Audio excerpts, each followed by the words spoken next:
sing adu domba.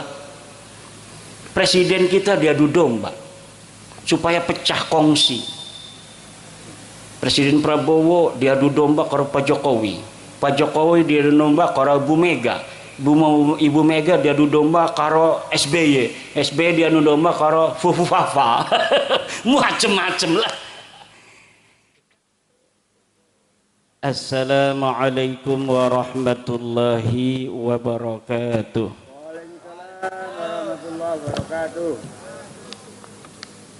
Alhamdulillahil malikil hakim al-jawadil karimil azizir rahim fattariqu ilaihi wadihul lil qasidin waddalilu alaihi laihul lin nazirin wassalatu wassalamu ala sayyidina Muhammadin wa ala alihi wa sahbihi ajma'in amma ba'du. Faya ashabul fadail hadratil mukarramin, para alim, para kiai, para ulama, wabil khusus sahibil bait Kiai Abdul Rashid, pengasuh majlis salawat nariyah tafrijiyah Blitar, mata'annallah bituli hayatih.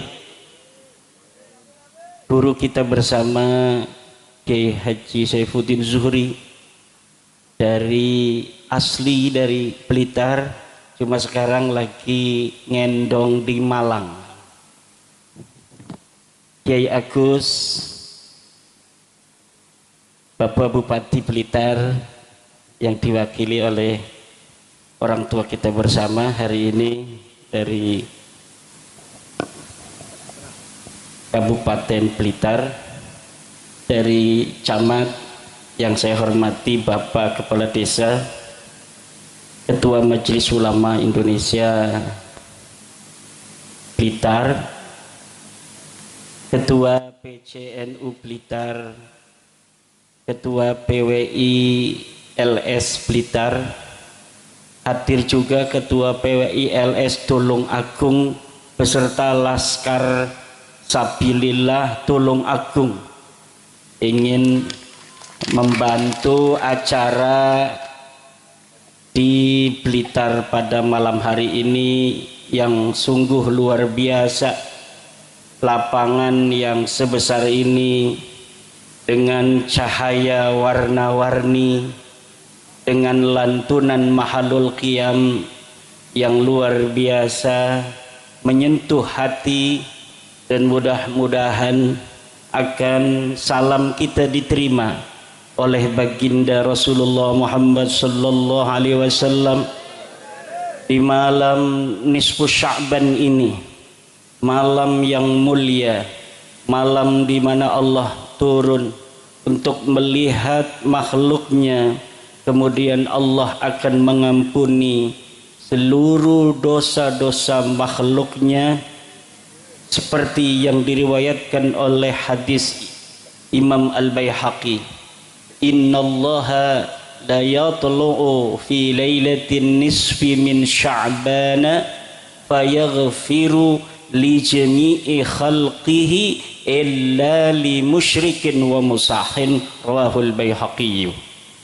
Bahwa Allah akan turun di malam lailatun nisfi min sya'ban, Allah akan ampuni seluruh dosa-dosa makhluknya, kecuali orang-orang yang menyekutukan Allah, orang-orang yang menyembah Allah tapi juga dia menyembah selain Allah, orang-orang yang dia menyembah Allah, dia menyembah patung-patung Allah, dia menyembah Allah tapi dia menyembah kuburan-kuburan manusia, menciumnya, bukan hanya menziarahinya seperti orang NU, tapi dia ciumi itu nisannya seperti menciumi istrinya.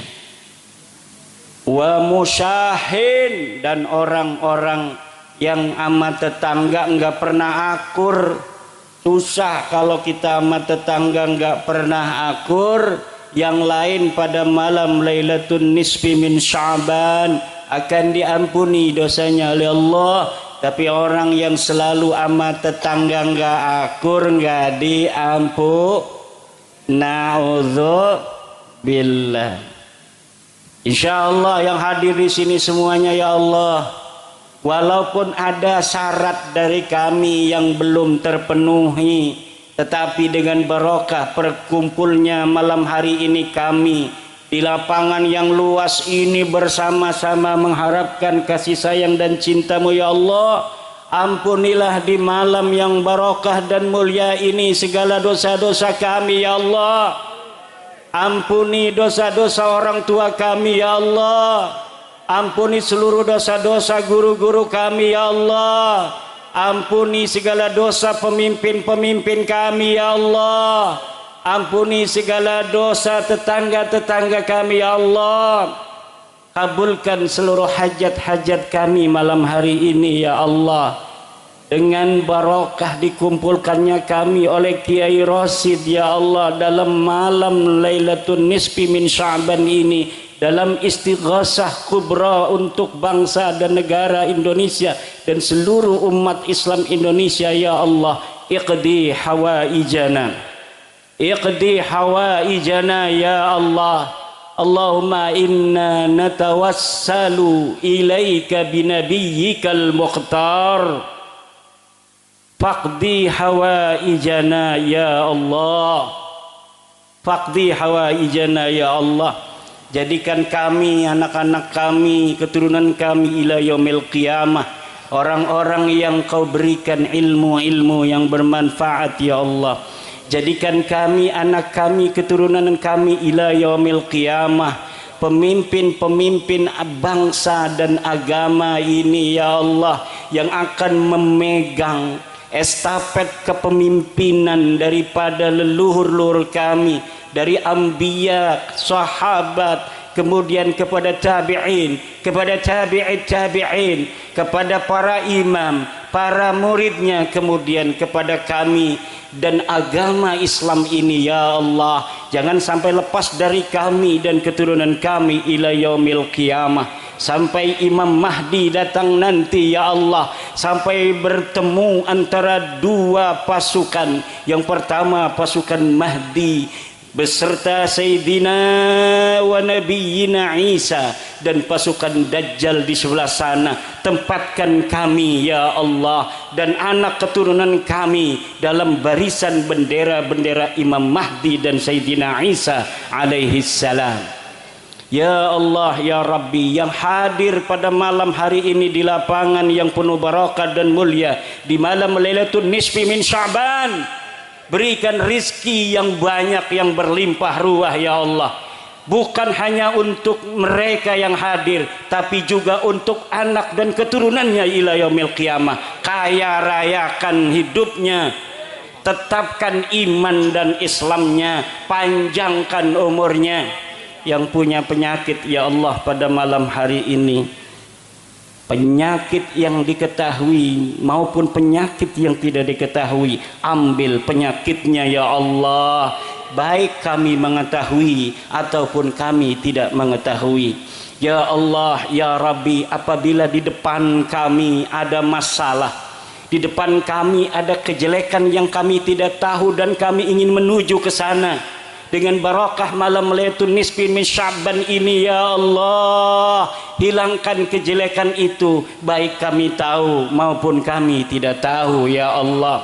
Bila ada kebaikan di dalam dua jalan bersimpang, di sini kebaikan, di sana kejahatan ya Allah, kemudian kami ingin menuju kepada kejahatan, dengan kasih sayang-Mu tarik kami ya Allah dengan cinta-Mu untuk kami berjalan di dalam kebaikan itu ya Allah. Kalaulah kami ya Allah ya Rabbi berniat ingin berbuat yang jelek, ya Allah kami sadar dalam kejelekan, kami ingin berbuat jelek, tapi dengan kasih sayang dan cinta-Mu paksa kami ya Allah untuk hanya berjalan dalam kebaikan-Mu. Iyyaka na'budu wa iyyaka nasta'in. Kepadamu ya Allah kami menyembah, dan kepadamulah ya Allah kami memohon pertolongan. Manusia haruslah dua, keadaan dalam dirinya sebagai hamba Allah. Dia harus iyyaka na'budu, dia juga harus iyyaka nasta'in. Zahiran wa batinan Abdullah subhanahu wa ta'ala. Iyyaka na'budu adalah menyembah Allah zahiran, dia berpuasa, dia salat 5 waktu. Tetapi iyyaka nasta'in ini adalah fi'lul qalbi. Iyyaka nasta'in isti'anah, memohon kepada Allah pertolongan, adalah fi'lul qalbi la ya'lamuhu illa huwa wallahu subhanahu wa ta'ala. Amin ya Allah ya rabbal alamin. Kalau orang mau menuju Shiratal Mustaqim, Shiratal Mustaqim di dalam surah Al-Fatihah itu didahului oleh iyyaka na'budu wa iyyaka nasta'in. Tidak bisa iyyaka na'budu saja sampai kepada Shiratal Mustaqim. Tidak bisa iyyaka nasta'in saja sampai kepada Shiratal Mustaqim.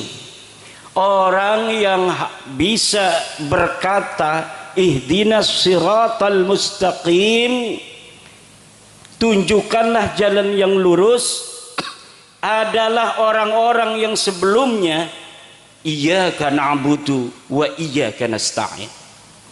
Kalau dia hanya iyyaka na'budu, tidak pernah dalam hatinya memohon isti'anah kepada Allah, pertolongan kepada Allah, maka dia tidak akan bisa sampai kepada Shiratal Mustaqim. Apa itu Shiratal Mustaqim? Shiratal ladzina an'amta 'alaihim ghairil maghdubi 'alaihim waladdallin. Jalan orang-orang yang kau beri nikmat. Siapa orang-orang yang kau beri nikmat? Minan nabiyyin was-siddiqin wasyuhada was-salihin. Para nabi dan para wali-wali Allah. Siddiqin, orang yang sangat jujur. Raine karo atine podo, iku siddiq.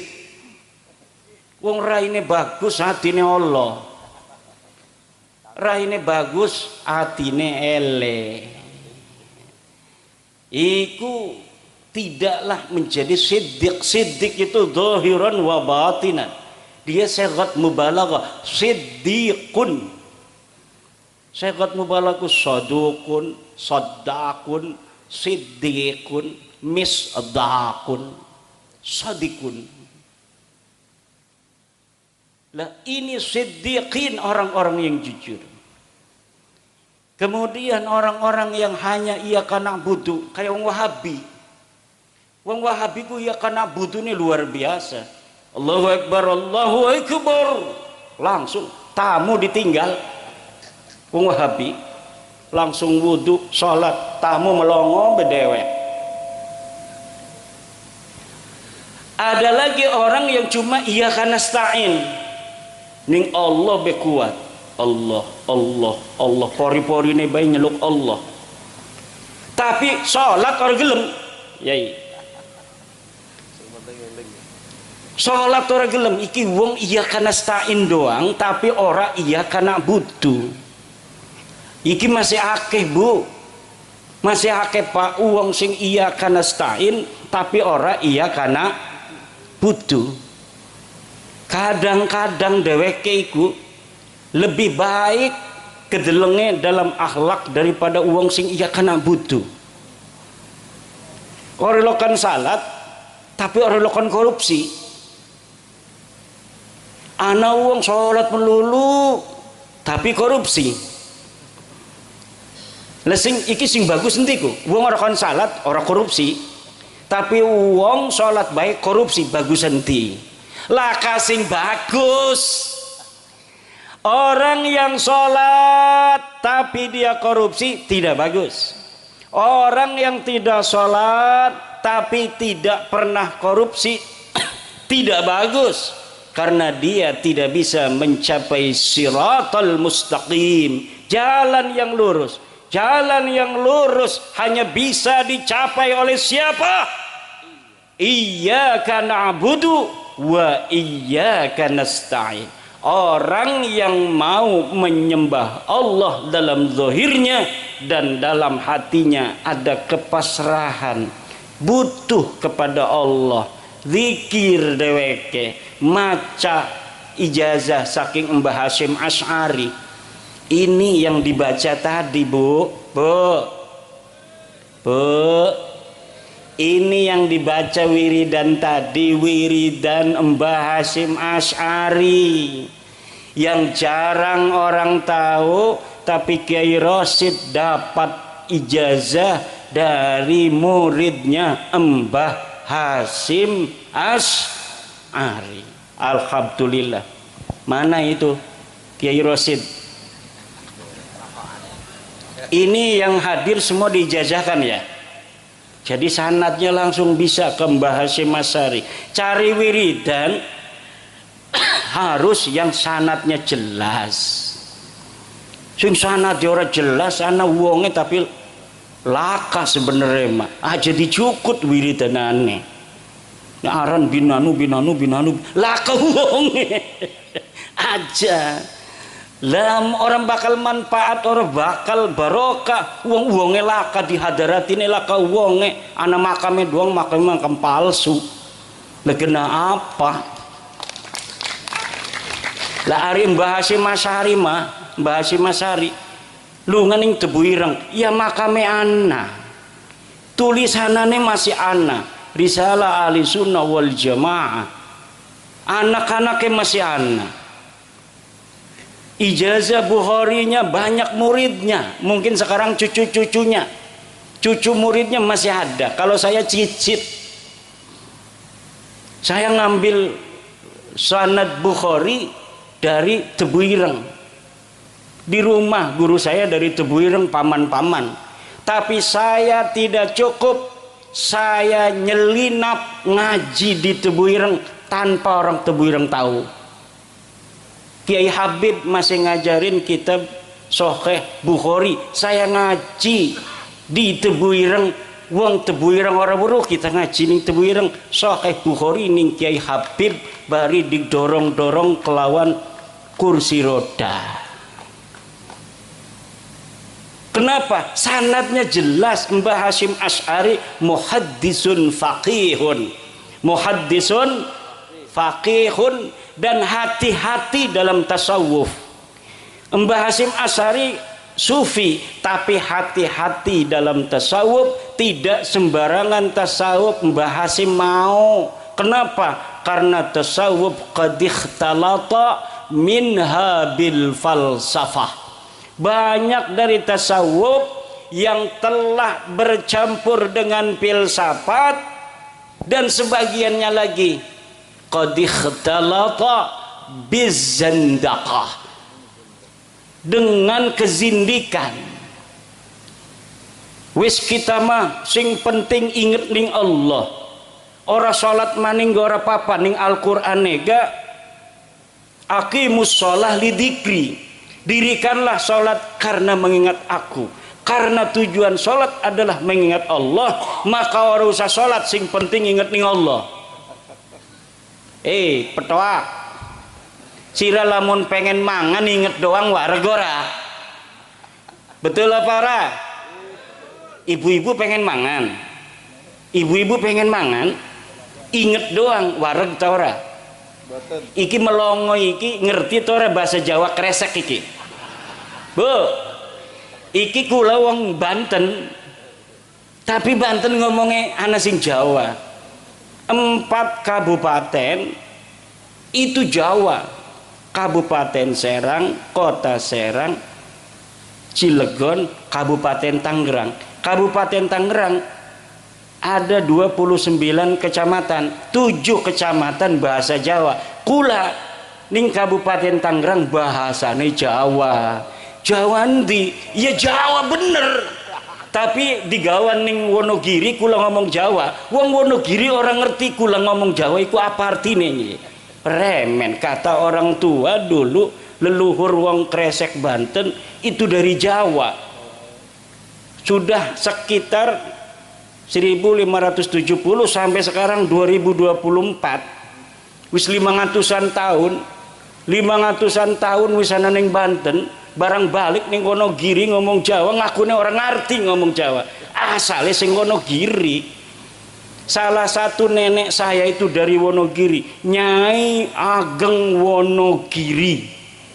Nyai Ageng Wonogiri masih ada makam ning Banten. Dikawin nang Sultan Maulana Muhammad Nasruddin. Maulana Muhammad Nasruddin baru berumur 24 tahun perang mati. Rabine lagi ngandung umur 3 bulan.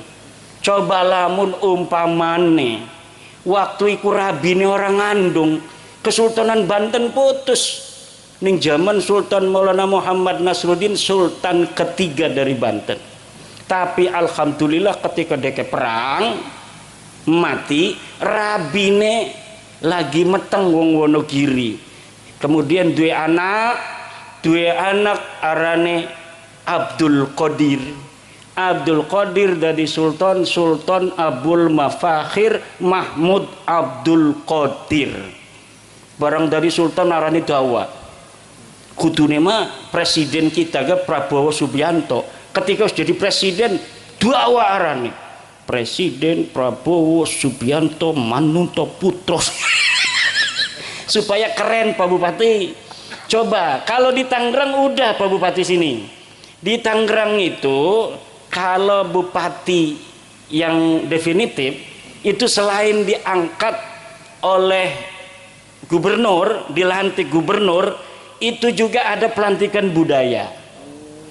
Ada dewan adat, kemudian setelah dia dilantik oleh gubernur atau Mendagri, nanti ya dia dikasih gelar adat juga. Gelar adat oleh pemangku adat. Kebetulan saya ketua pemangku adat di Kabupaten Tangerang. Jadi kemarin itu bupati yang dulu ya selain dia mendapatkan pelantikan dari pemerintah, juga mendapatkan pelantikan secara budaya untuk melestarikan kebudayaan masyarakat supaya tidak hilang. Nah, seperti tadi ini marhaba. Ini marhaba ini jangan sampai hilang. Karena ini adalah kebanggaan kita sebagai masyarakat Jawa. Masyarakat Jawa punya harga diri. Harga dirinya dari apa? Dari budayanya. Kalau ada kebudayaan kita yang kita warisi dari nenek moyang, itu namanya heritage. Apa namanya? Heritage. Heritage itu warisan budaya yang diturunkan oleh leluhur kita secara turun-temurun sebagai identitas dan jati diri kita sebagai bangsa yang telah berkembang leluhurnya dan menguasai daerah ini selama ribuan tahun. Itu ciri-cirinya adalah warisan heritage ini yang diturunkan dari satu generasi ke generasi yang lain. Tidak bisa musuh-musuh itu menjajah kita apabila kita masih kekeh untuk menjaga warisan budaya itu. Selama mereka itu belum bisa menggantikan budaya kita, berarti kita masih menang.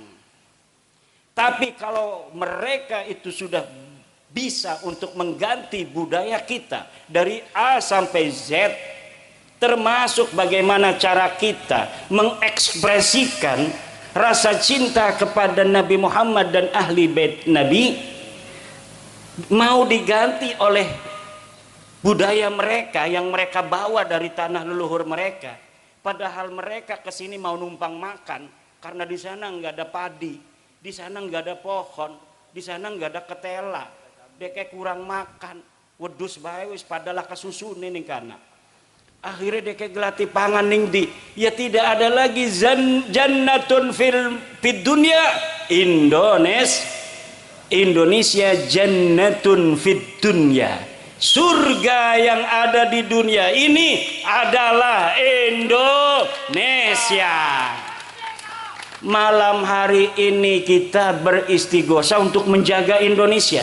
Coba wong desa Blitar yang dulu Insinyur Soekarno, ya kiai, iki kiai iki lagi nonggoni kita ngomong nasam kau dingin Gus. Isku memeruk KB wis putus nasabega.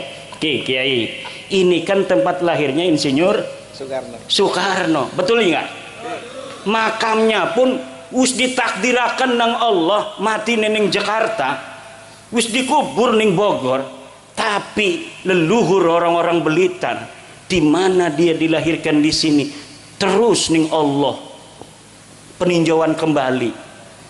Ya Allah, kita mengajukan peninjauan kembali ke mahkamah kuburan. Ini putra kami Soekarno, kenapa dimakamin di Bogor? Dia lahirnya di sini. Tolong ya Allah, rubah itu di Lauhil Mahfud, di mana dikatakan lahir di Blitar, mati dan diwapak dan dikubur di Bogor. Tolong ganti itu yang ada di Lauhil Mahfud. Akhirnya Allah itu kan yamhullahu ma yasha wa yusbit. Allah bisa menghapus takdir, bu, aja gegabah. Allah bisa menghapus takdir wis ditentukan. Maka digerakkanlah akhirnya kita bangsa Indonesia untuk memindahkan jasad Bung Karno dari Bogor kembali ke kampung halamannya di Blitar ini. Aja macem-macem wong Blitar. Wong Blitar iki presiden se-Indonesia. Presiden pertama se-Indonesia. Tapi aja sombong dingin, presiden kedua wong Banten. Siapa namanya? Saprudin Prawira, yang bisa menyelamatkan Indonesia ketika Soekarno sedang di penjara. Saudara, siapa dia? Saprudin Prawira Negara bin Pangeran Hatab bin Sultan Aliuddin Raja terakhir Banten. Orang kalah kita ya. Penerus. Ibu tuane uang Padang. Uang Banten kan uangnya orang pati open. Ibunya dia aslinya orang Banten, bapaknya asli orang Banten, ngomongnya Jawa, lahir ning Kaujon, uangnya wong Anyer. Tapi ketika sudah wafat, dibiarkan aja. Ada yang menyangka sebagai pemberontak dan lain sebagainya. Padahal untuk menyelamatkan Insinyur Soekarno, karena dia berteman dengan Insinyur Soekarno yang sedang di penjara. Kalau umpamanya tidak ada pemerintahan darurat, maka nanti luar negeri mengatakan Indonesia sudah tidak ada, maka penjajah yang dulu pernah menjajah Indonesia bisa masuk kembali. Maka orang Blitar yang lagi di penjara dibantu dengan gagah perkasa oleh orang Banten. Jadilah Indonesia masih tekang siki kupan. Ceritanya mekonon, makanya kudu dimai kopi wong Banten merenek ki. Ki wong Banten tak kasing maulah apa-apa. Ana duren ning kana wis dibuka kita kon merene apa jawane. Ini yang baru dibuka sama Kiai Agus, udah di bel katanya mau siap istighosa. Saya mau makan duren dulu, nggak bisa katanya. Ya, adhaifu kal mayit. Namanya tamu seperti mayit, kita ikut aja ke sini nggak ada apa-apa. Malah suruh dikir lagi, padahal saya udah naik mobil dari Banten 11 jam. Mau istirahat dibelin melulu tuh sama PWI Tulungagung, PWI Blitar. Kiai jangan istirahat, langsung aja. Karena apa? Sebenarnya saya ini ceramah itu bukan ahlinya, Pak. Saya ini tukang ngajar ngaji Patul Qorib di rumahnya, tukang ngajari Patul Mu'in. Ki gara-gara nasab ki kula diundang-undang. Gara-gara nasab Balawi saya teliti, Ya biasa aja penelitian bahwa Balawi dudu putune Nabi. Di undang-undang merene-merene. Lamun ora teka maksa, awas sudah ora teka mah. Premen. Akhirnya saya ditelepon oleh teman saya, Syarif Ahmad Dairobi, Agus Dairobi, Kiai, acara di sana Kiai Rosid menanti bersama orang-orang di Kanigoro. Wah, kata saya udah ada jadwal, sebulan hanya 4 hari saya boleh keluar karena tugas saya ngajarin ngaji di pondok. Tetapi kadang-kadang Allah itu yamhullahu ma yasha wa yusbit. Ya barang sing teka wong sing berat mah batur dewek igati kan. Karo Kiai Abdul Rasyid baru kenalan hatinya saja, sama-sama ahli istighosah. Tapi durung pernah kependak kan, orang-orang berat durung pernah kependak. Tapi karo Syarif Dairobi mah kulane kependak bae. Dadi ora enak. Wong sing berteman itu punya hukuk, alaihi hakun, mempunyai hak, lahu wa alaihi hakun. Akhirnya walaupun saya sudah ada jadwal 4 hari di Lampung, tidak lagi nerima yang lain, 1 bulan Februari ini terpaksa ini merene doang ki, sing 11 jam sing Banten merene, keesuk balik maning. Allah hanya pengen kependak karo ibu-ibu yang cantik-cantik, keluarga besar Presiden Soekarno. Ini kita ini malam ini mau apa namanya istighosah mendoakan bangsa Indonesia karena lagi bahaya iki. Akeh sing adu domba. Presiden kita diadu domba supaya pecah kongsi. Presiden Prabowo diadu domba karo Pak Jokowi. Pak Jokowi diadu domba karo Ibu Mega. Ibu Mega diadu domba karo SBY. SBY diadu domba karo Fufu Fafa. Macem-macem lah. Kata Pak Prabowo, jangan pisahkan aku dan dia. Gak mau. Pak Prabowo itu orang cerdas, bos. Orang mau misahin Pak Prabowo dengan Pak Jokowi, nggak bisa. Orang memisahkan Pak Jokowi Bu Mega, nggak bisa. Kedelengnya doang orang akur gah. Semuanya hatinya demi bangsa dan negara Indonesia. Orang-orang yang sudah ditakdirkan Allah di atas, untuk apa? Untuk menjaga, untuk menjadi pemimpin bangsa. Pasti di dalam hatinya ada kecintaan kepada bangsa dan negara Indonesia. Semuanya saya yakin tidak mau bangsa dan negara Indonesia ini hancur kembali ke zaman dahulu kala. Masing-masing daerah gawe kerajaan dewek. Blitar gawe kerajaan sendiri, Tulungagung bikin kerajaan sendiri, Solo bikin kerajaan sendiri, Banten bikin kerajaan sendiri. Masing-masing gampang diadu domba, masing-masing gampang peperangan. Sekarang ini ketika sudah ada Indonesia, saudara, kita ini aman, tentrem, kertara harja.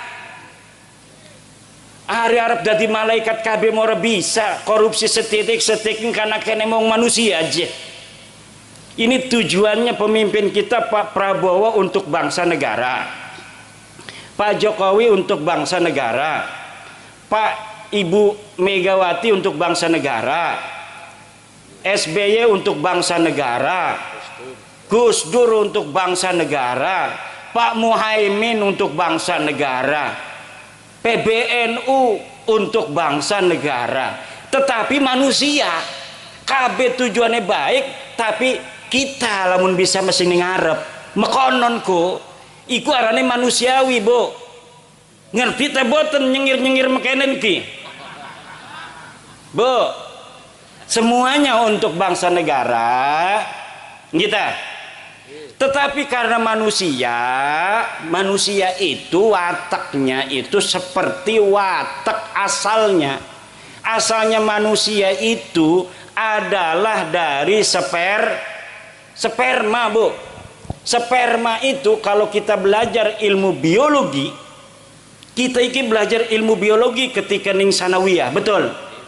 ada zigot segala macam, bahwa manusia ketika dia itu menjadi sperma itu jumlahnya jutaan masuk ke rahim wanita, tapi yang nyampe pertama hanya saat yang paling cepat nyampenya inilah ke dinding rahim wanita yang akan menjadi anak. Yang lainnya itu mati.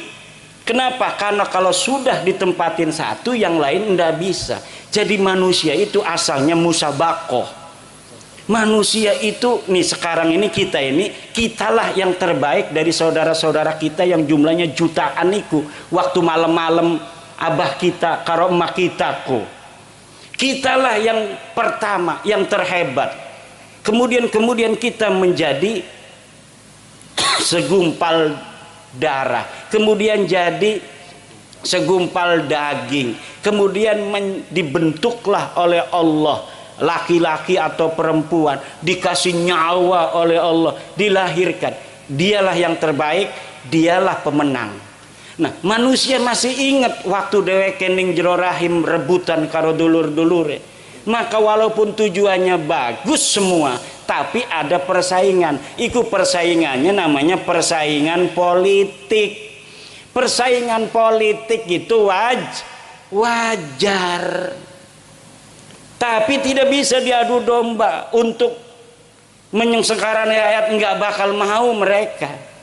Mereka itu hanya mau bersaing politik dengan tujuan sama, yaitu demi bangsa dan negara. Lah musuh-musuh ini ngadu domba agar negara kita hancur. Rela apa tidak kalau ada orang mengadu domba pemimpin-pemimpin kita agar bangsa dan negara kita hancur? Tidak. Lawan apa lawan? Hancurkan apa tidak? Hancurkan itu orang-orang yang mau mengadu domba Bapak Prabowo dan Bapak Jokowi, yang mau mengadu domba Bapak Jokowi dan Ibu Mega, yang mau mengadu domba Ibu Mega dengan SBY, yang mau mengadu domba Bapak Prabowo dengan Bapak Gibran Raka Buming Raka. Hancurkan ya Allah, sehancur-hancurnya. Kenapa? Kalau pemimpin-pemimpin kita itu sudah bisa diadu domba, maka lemah kekuatan kita. Banten niku Pak, Banten cerita kima, bukan karena saya orang Banten membanggakan Banten, tetapi memang dalam buku sejarah Banten tidak bisa dimasuki oleh musuh kecuali oleh pengkhianat yang dari dalam Banten sendiri. Sultan Hasanuddin ketika jadi sultan didatangi oleh siapa itu, orang Belanda itu. Bukan, yang pertama kali datang dari Eropa ke Indonesia ini, ke Nusantara, itu pertama datang ke Banten, mau dagang katanya. Akhirnya diterima oleh orang Banten. Pas dagang dia memonopoli, diusir sama orang Banten. Kemudian pada zaman Sultan kedua Maulana Yusuf juga diusir. Pada Sultan Maulana Muhammad tidak bisa menguasai. Pada zaman Sultan Abdul Mafahir mulai perang 1630. Pada saat Sultan Agung Tirtayasa puncak peperangan VOC Belanda dengan Kesultanan Banten. Nggak bisa menang itu musuh-musuh Banten. Tapi ketika diadu domba oleh Belanda antara ayah dan anak, akhirnya anaknya ini mau memberontak pada ayahnya. Musuh sudah ada di istana sendiri, barulah bisa ditaklukkan. Dan kelakuan seperti ini bukan hanya Banten, seluruh bangsa Nusantara itu adalah para pejuang petarung yang siap perang. Ki wong Blitar ki siap perang kabeh ki. Senajan kedelenge pada lemes siki mah. Kenapa? Karena bukan masa perang. Kalau masa perang semuanya ini saya yakin mau perang. Makanya kita lagi risih kining Banten siki anak pik 2 ki. Ada pik 2 ini saya itu ada ketakutan apa? Takut pemerintah nggak mau mengikuti keinginan rakyat Banten untuk menyetop pik 2, akhirnya rakyat Banten merasa dijajah. Kalau perasaan merasa dijajah sudah hadir, saya yakin, bukan memastikan, saya yakin akan terjadi suatu huru-hara. Kenapa? Ketika masyarakat di mana saja itu sudah merasa dijajah oleh orang asing, sementara dia merasa yang harusnya itu membela tidak membela, maka terpaksa yang biasa nyangkul, cangkulnya akan dibuang. Yang biasa nyoret kitab, pulpennya akan dibuang, kitabnya akan ditutup. Yang biasa dagang, tokonya ditutup. Yang biasanya cuma nganggur di pos kamling, main remi, main catur, caturnya disepak. Nah ini makanya PBNU sudah mengeluarkan Bahsul Masail kemarin, bahwa menurut Bahsul Masail Nahdlatul Ulama, hasil keputusan tahun 2025 ini laut haram disertifikat. Saya memohon kepada pemerintah, presiden, menteri ATR BPN, menteri KKP, dan seluruh yang terkait, bahwa PBNU sekarang sudah memberikan fatwa keagamaan bahwa mensertifikat laut dengan HGB dan SHM hukumnya haram. Tolong patuhi fatwa Nahdlatul Ulama, hentikan PIK 2 di Tangerang dan seluruh Indonesia. Karena apa? Ternyata bukan hanya di Tangerang laut itu disertifikat, Bu. Di Sidoarjo ada, di Surabaya, di Madura, anak kowe wong Madura laut wis disertifikat. Di daerah lain juga banyak, kata menteri itu. Ternyata bukan hanya di Tangerang. Makanya Tangerang yang menjadi sumbunya, ketahuan memang benar-benar daerah keramat iku. Daerah Banten kata orang tua, ini kata orang tua, mungkin kata orang Blitar, tanah Blitar keramat. Kata orang Banten, tanah Banten berkeramat. Tapi lamun dideleng-deleng ternyata anak bener ya. Dulu Sultan Agung Mataram yang masih saudara, sama-sama keturunan Ki Ageng Pemanahan dari jalur Ibu Banten, itu mau nyerbu ke Banten. Waktu mau nyerbu niat saja, itu malamnya sudah mimpi dia itu nanahan semua sekujur tubuhnya, ngimpi doang. Akhirnya dia bangun, pas bangun ini bekas-bekas nanahnya masih ada. Apa ini urusannya? Oh Sultan, jangan sampai menyerbu Banten. Akhirnya nggak jadi. Nah sekarang juga gara-gara Banten ketahuan, seluruh sertifikat laut ketahuan. Bekasi yang paling dekat dengan Jakarta itu nggak ketahuan. Yang ketahuan di Tangerang dulu. Maka tolong kepada para pemerintah, iki masyarakat saya lihat sekelibat itu sudah ada cucu Pangeran Jaga Lautan Pulau Cangkir itu yang berziarah. Itu saya melihat, karena saya kenal semua cucu Pangeran Jaga Lautan. Ada yang sudah berziarah dan bukan dari NU. Jadi banyak cucu-cucu Pangeran Jaga Lautan itu yang bukan NU. Dia masuk ke ITB, ke IPB, jadi HTI. Dia menjajakan HTI di Banten gak laku-laku. Nah sekarang ini kalau menjajakannya ini adalah keadilan, kalau menjajakannya keadilan di Banten karena ada pendidasan, akan laku dia ini. Saya kenal karena masih saudara. Wah udah ada nih oknum-oknum nih jarah.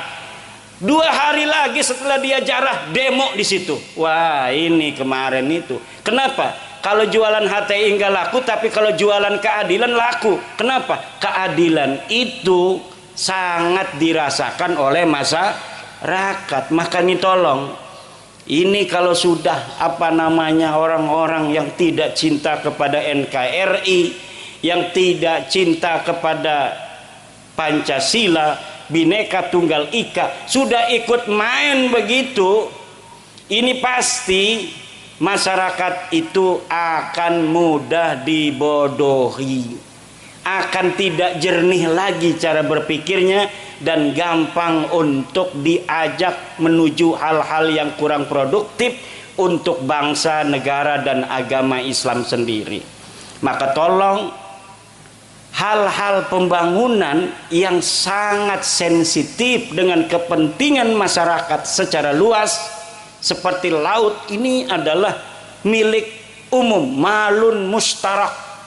Menurut fatwa PBNU dalam Bahsul Masail Kombes dan Munas 2025 ditetapkan bahwa laut adalah malun mustarakun, harta yang dimiliki oleh semua, tidak boleh haram hukumnya disertifikat baik HGB maupun SHM. Tolong pemerintah memperhatikan hasil keputusan daripada organisasi Islam terbesar di dunia, yaitu Nahdlatul Ulama. Supaya apa? Ini orang-orang pengadu domba ini supaya tidak lagi punya jalan untuk mempengaruhi masyarakat. Pada saat yang sama HTI di mana-mana mengibarkan benderanya. Coba di Surabaya, tempat berdirinya Nahdlatul Ulama, ribuan HTI mengibar-gimbarkan bendera. Hari yang sama di Jogja juga mereka mengibar-ngibarkan bendera HTI. Di Banten ketika ada demo itu, demo menuntut ditutupnya PIK 2, baik PSN-nya maupun PIK 2-nya yang bukan PSN, itu saya lihat mereka tidak mengibar-ngibarkan bendera la ilaha illallah, tetapi 70% itu orang-orang HTI, masyarakatnya hanya beberapa persen. Nah, makanya ini adalah sebuah hal yang mengkhawatirkan.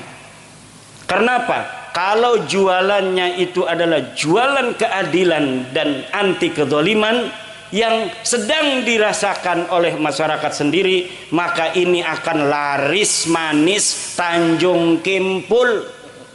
Laris manis Tanjung Kimpul. Maka tolong ini pemerintah untuk memperhatikan. Ini Nahdlatul Ulama sudah turun loh, pakai fatwa Bahsul Masail. Saya di malam-malam di bel untuk datang ikut juga. Kata saya ndak mau ikut-ikut dulu. Nanti kalau sudah kondisinya kondusif, baru saya ikut-ikutan lagi. Sekarang mah, iya, saya sekarang ini lebih baik bersama Nahdlatul Ulama di bawah. Ini enak sekali. Kenapa? Karena Nahdlatul Ulama hari ini sudah 56%, Bu. Dari seluruh masyarakat yang mengaku Islam, 56%-nya mengaku NU.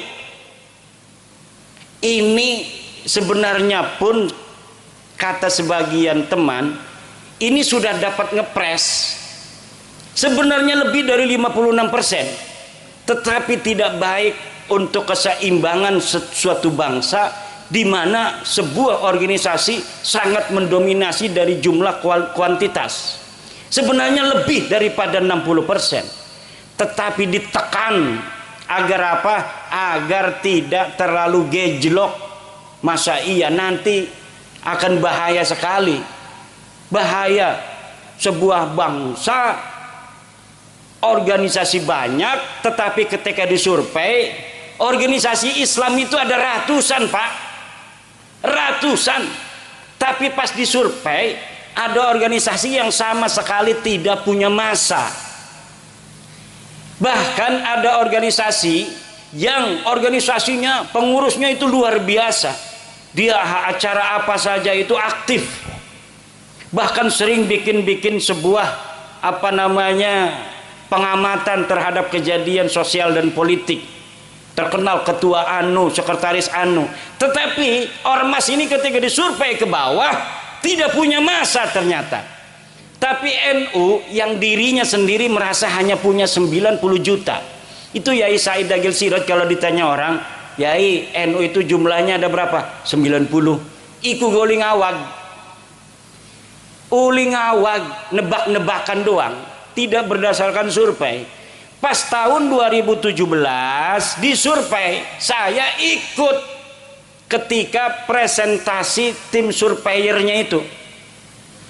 Ketika tim surveyor presentasi dari Alpala Research, saya melihat bahwa 130 juta 2017 itu orang mengaku dirinya NU.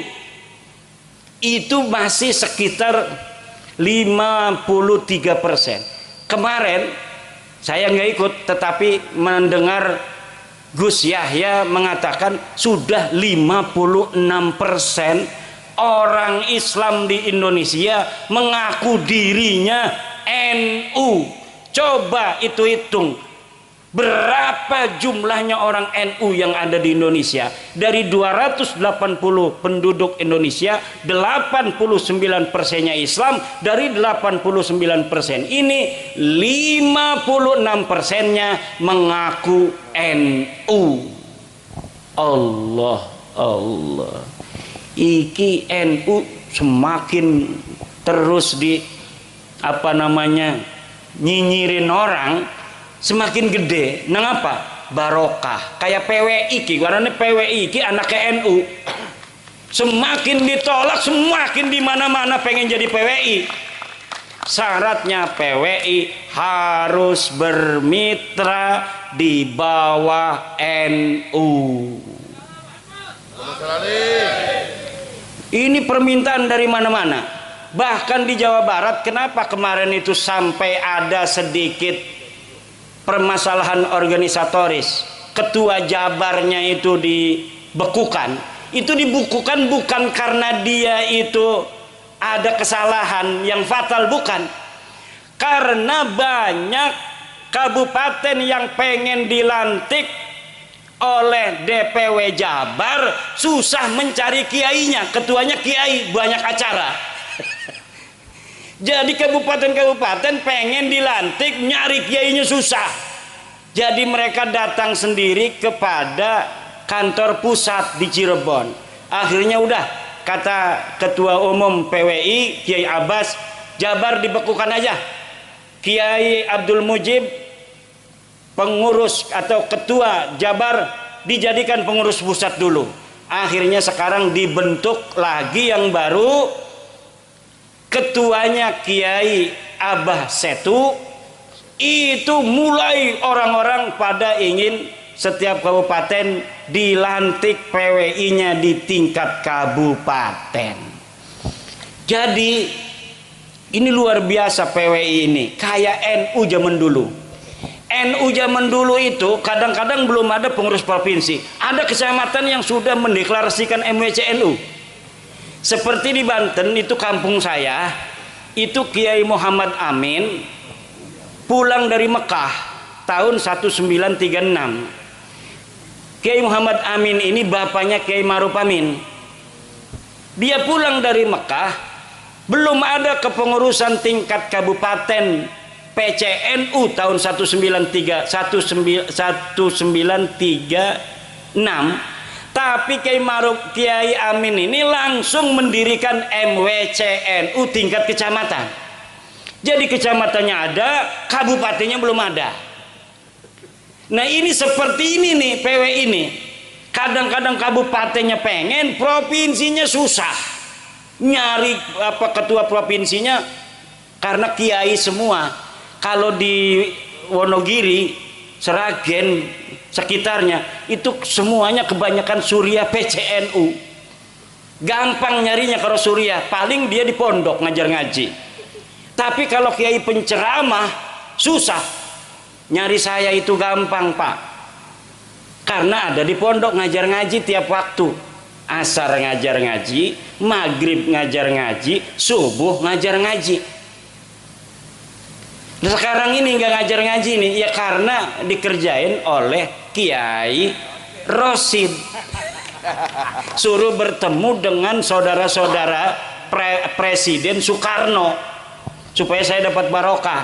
Ya Presiden Soekarno, terima kasih atas perjuanganmu dulu membebaskan bangsa dan negara ini dari penjajah. Terima kasih Blitar. Kami bangsa Indonesia mengucapkan terima kasih untuk Blitar yang telah melahirkan putra sang pajar Presiden Soekarno yang kemudian membebaskan kami dari penjajahan Belanda, penjajahan Jepang. Kita tinggal menghancurkan penjajahan spiritual, pengakuan orang-orang yang merasa lebih mulia dari orang lain. Ini bahaya bagi keagamaan masyarakat Islam. Dalam ajaran Islam, inna dina indallahil Islam, sesungguhnya agama yang paling mulia adalah agama Islam. Dan dalam Islam orang yang paling mulia itu adalah orang yang paling bertakwa. Inna akramakum indallahi atqakum. Bahwa sesungguhnya orang itu bukan dilihat kemuliaannya dari keturunan siapa dia, dilihat dari pangkatnya, dilihat dari banyaknya uang, tidak, tapi dilihat dari takwanya. Semakin dia bertakwa maka dia semakin mulia di hadapan Allah Subhanahu wa ta'ala. Tidak ada di dalam Islam orang dilihat dari keturunannya. Dia mau keturunan siapa saja, kalau dia bertakwa maka dialah yang paling mulia. Inilah ajaran Islam dan inilah ajaran Pancasila, sila kedua, kemanusiaan yang adil dan beradab. Jangan mau dibohongi bahwa Anda lebih rendah dari mereka dan mereka lebih mulia dari Anda hanya berdasarkan pengakuan bahwa mereka sebagai keturunan Nabi. Apalagi yang mengaku itu keturunan palsu, yang DNA-nya tidak terkonfirmasi, nasabnya tidak ada di kitab nasab, nama-namanya dalam kitab sejarah. Jangan mau. Kalian orang-orang mulia, turunan orang mulia, orang Blitar, bahannya bahan bagus, bisa jadi presiden. Sudah terbukti orang yang lahir di Blitar bisa jadi presiden. Haram hukumnya orang Blitar merendahkan diri di hadapan bangsa lainnya, apalagi bangsanya itu bukan bangsa Indonesia. Tunjukkan dada orang Blitar. Dada orang Blitar, dadaku, iki dadaku, endi dadamu, kata Presiden Soekarno. Indonesia menggugat itu siapa? Insinyur Soekarno. Sekarang Blitar menggugat nasabah Lawi. Tidaklah heran kalau Blitar ini menjadi salah satu pelopor di Indonesia terhadap peningkatan martabat, harkat, derajat, jati diri bangsa Indonesia. Karena dari Blitarlah putra sang pajar dilahirkan. Siapa saja orang yang terlahir dari Blitar pantas jadi presiden Republik Indonesia. Wis jam rolas, Bo. Kulane durung istirahat 11 jam nunggang mobil. Iki makin ngekone wis sing kenceng banget. Iki berapa dudu ora gelem, pegel. Nunggang mobil kayak setan bae. 160. Wis. Kita ngelilir, Bo, kenceng. Kalau kitanya lagi bangun kan langsung, jangan kenceng-kenceng. Tapi kan kita nggak bisa melotot terus. Kadang ada tidurnya. Itu kalau saya tidur udah 200. Aja. Allah. Semoga barokah Kiai Rosid, barokah Kiai Rosid. Kiai Rosid kita doakan panjang umur. Rambutnya gondrong, amin. Kiai Rosid, rambutnya pakai belangkon digondrongin, keren. Santri saya itu, Pak, santri saya, kalau dia pengabdian lulus dari aliyah kan, ngabdi dulu setahun, nggak boleh cukur, suruh gondrong. Kenapa? Supaya nakalnya habis di pondok. Nanti ketika di masyarakat dia udah nggak heran lagi ngeliat orang gondrong macem. Dulu aja saya udah gondrong di pondok kan. Jadi udah beres nafsunya itu, nanti ketika ada di masyarakat dia tinggal jadi wali. Allah, Allah, Allah. Tapi kalau belum pernah agak nakal di pondoknya, nanti ku kurang ajarin ning omahiku ku. Wis dadi kiai ngebonceng-bonceng rangda melulu. Iki bahaya iki. Bahaya, Pak. Kiai Saifuddin Zuhri, terima kasih ini bisa mendampingi dari Malang. Kiai katanya mau acara di Blitar, itu kampung saya itu. Saya lahir di situ. Saya mau hadir katanya. Masya Allah, kata saya, dari Malang itu kan berjam-jam. Tetapi karena beliau pejuang, beliau ini bawa jamaah dari Malang ke Kresek, ke Banten. Kresek itu kecamatan, sebelahnya itu Gunung Kaler Tenara. Nah, di Mekah itu dikenalnya hanya Tenara. Iya, jadi orang-orang yang disebut Tenara zaman dulu itu Keronjo, Tirtayasa, Kresek, Tanara sekarang ini. Nah, jadi kalau sekarang administrasinya Kresek. Kresek ini dari zaman dulu NU-nya sejak 1936 tertua, MWCNU tertua, melahirkan ketua NU DKI Jakarta Kiai Ahmad Syatibi tahun 70-an, ketua partai NU juga, kemudian juga Kiai Ma'ruf Amin. Karena memang daerah-daerah yang ada sanad kepada Mbah Hasyim Asy'ari, Mbah Syekh Nawawi Tanara Al-Bantani, itu biasanya langsung mendirikan Nahdlatul Ulama ketika mendengar Mbah Hasyim Asy'ari mendirikan Nahdlatul Ulama. Surabaya katanya sudah mendirikan Nahdlatul Ulama, murid-murid Syekh Nawawi Tanara. Kemudian diikuti oleh seluruh masyarakat di Indonesia membentuk kepengurusan Nahdlatul Ulama, termasuk di daerah saya, kampung saya. Cuma kalau sekarang dengan dulu, hebatan dulu. Dulu itu Ansor desa itu punya drum band. Sekarang Ansor nggak punya drum band. Kalah sama Ansor tahun 50-60-an. Karena zaman dulu itu mungkin banyak saingan, jadi lebih lebih semangat. Sekarang ini di Banten nggak ada saingan. Memang Jawa Timur ini hebat organisasi NU-nya. Tetapi masih ada Muhammadiyah segala macam di kampung-kampung. Kalau di Banten NU semua, tapi organisasinya nggak terlalu jalan. Tapi Muhammadiyah nggak ada di kampung-kampung. Di kecamatan itu nggak ada, itu di kampung-kampung kecamatan pengurus Muhammadiyah nggak ada. Hanya ada di tingkat kabupaten. Tapi diajak NU-nya, kalau dia omong bukan NU marah. Tapi PBNU suruh begini, saya NU tapi NU-nya Mbah Hasyim. Mbah Hasyim udah wafat. Sekarang Mbah Miftahul Ahyar sama Gus Yahya. Kalau sudah menentukan secara organisasi seperti kemarin tentang Basul Masail, bahwa yang namanya laut itu haram untuk disertifikat, maka kita harus ikut kalau mengaku jamaah Nahdlatul Ulama. Kalau masih pendapat pribadi, baru itu namanya pendapat pribadi, kita boleh berbeda. Tapi kalau sudah keputusan dari keputusan sebuah organisasi, itu kita harus sam'an wa ta'atan. Demikian, barokah insyaallah, banyak duitnya. Amin. Yang hadir di sini semuanya, ya Allah kasih sayangmu, keberkahanmu.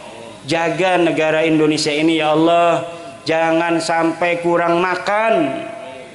Warga negara Indonesia ya Allah jangan sampai bentrok. Jangan sampai pemimpinnya bisa diadu domba oleh pengacau itu. Adili Jokowi, adili Jokowi, adili Jokowi, itu bentuk adu domba itu. Itu bentuk adu domba. Jangan ikut-ikutan adili Jokowi. Kalau mau mengadili, laporin kepada polisi, laporin kepada KPK, laporin kepada jaksa. Itu cara kita mengadili. Lu mengadili di dokonening pinggir-pinggir dedalan, ya premen, tidak konstitusional. Ya kalau memang dinyatakan merasa ada salah nih Bapak Jokowi, ya silahkan laporkan. Tempatnya ada KPK, terus jaksa, kemudian polisi. Lah iki mah laporin ning tembok. Adili Jokowi, ya temboknya meneng baik. Lah ini adalah upaya-upaya untuk membuat kacau Indonesia, memecah belah bangsa Indonesia, dimulai dari memecah belah para pemimpin-pemimpin bang. Kita warga Nahdlatul Ulama senantiasa setia kepada negara kesatuan Republik Indonesia. Ibu Mega pemimpin bangsa, Pak Jokowi pemimpin bangsa, Bapak Prabowo pemimpin bangsa, Gus Dur pemimpin bangsa, NU pemimpin bangsa. Semuanya kita doakan agar senantiasa dalam lindungan Allah Subhanahu wa ta'ala. Dan seluruh musuh bangsa Indonesia dan negara Indonesia, ahlikhum ihlakan ya Allah, ahlikhum ihlakan. Nah, terakhir mari kita sama-sama, karena ini sholawat nariyah, kita sama-sama bersolawat nariyah.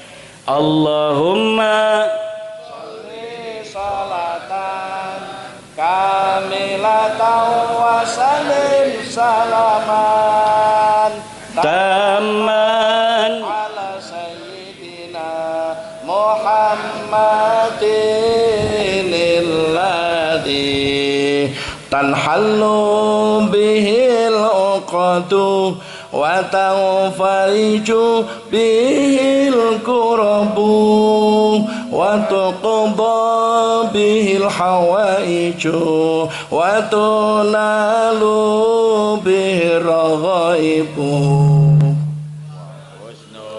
khawat wa yustasqal ghamamu biwajhihil karim wa ala alihi wa sahbihi fi kulli lamhatin wa nafasin bi'adati kulli ma'lumin. Amin ya Allah ya Rabbal. Kenapa selawat nariyah disebut selawat nariyah? Li'annaha tuhaqqiqul hawaija kannari 'alal hashim. Li'annaha tuhaqqiqul hawaija kannari 'alal hashim. Karena selawat nariyah itu bisa menjadikan segala hajat kita menjadi kenyataan secara cepat, seperti api terhadap dahan-dahan kering. Selawat nariyah juga disebut selawat tafrijiyah, li'annahu tufarrijul kuruba wal humum. Karena selawat nariyah bisa untuk menghilangkan kesusahan dan kedukaan. Disebut juga selawat nariyah itu miftahul kanzil muhit. Miftahul kanzil muhit li'annaha miftahul amwal. Karena selawat nariyah itu kunci harta benda. Siapa orang membaca selawat nariyah 4444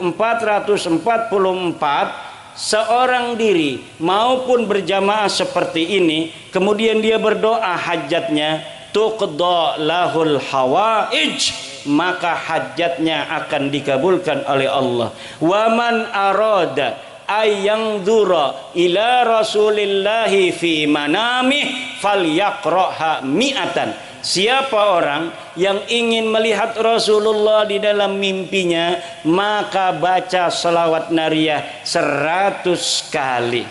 Siapa orang yang membaca dalam satu majelis selawat nariyah 100 kali, maka keinginannya akan dikabulkan Allah. Wallahul muwaffiqu ila aqwami thariqin. Wassalamualaikum warahmatullahi wabarakatuh.